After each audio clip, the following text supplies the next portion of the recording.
وبركاته. ازيكم يا حبايبي، عاملين ايه؟ وقبل ما نبتدي نسلم ونصلي، بسم الله والصلاه والسلام على رسول الله. انا النهارده ان شاء الله هعمل لكم المايونيز. تمام، هنعمل مايونيز فريش وطازه في البيت عندنا، مش هنشتري من بره. وكل ما نحتاج هنعمل كميه قليله على قدنا، ولو انت عايز تعملي كميه كبيره حاولي على قد ما تقدر تكون بغطا محكم عشان ما تنشفش منك، ولو نشفت هتوديها حبه ميه، حبه زيت، حبه خل، تضربيها بالهاند بلندر تاني هترجع فريش زي الاول واحسن. ونبتدي ونقول بسم الله الرحمن الرحيم. اول حاجه عندي بيضه، تمام،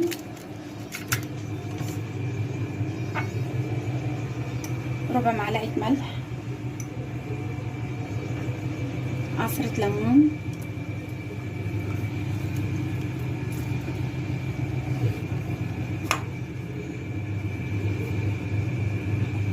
ربع معلقه مستردة،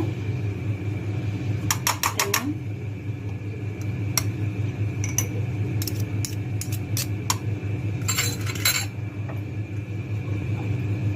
وربع معلقه خل.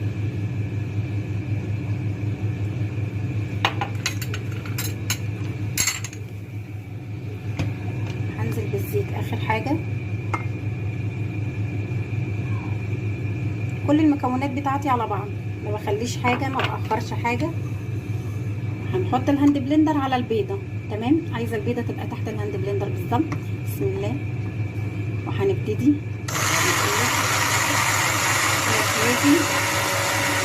شغل على الهادي جدا. شايفين حضراتكم ازاي بتعمل معايا طبقه، تعمل معايا طبقه كريم كده. هتبتدي بالمايونيز هي مع نفسها، تمام. شايفين البيضه ازاي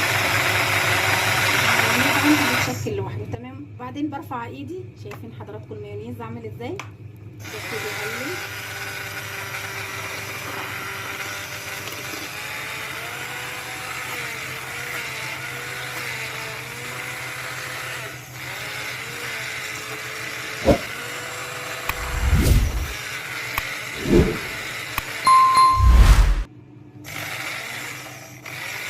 زي ما حضراتكم شايفين افضل اقلب شويه كمان.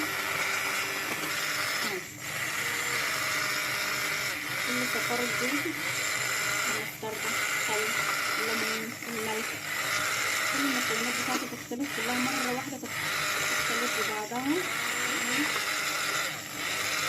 دلوقتي احنا بقينا في مرحله المايونيز.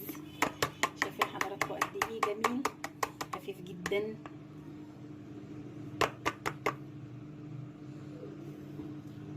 شايفين حضراتكم المايونيز بتاعي، تمام. شايفين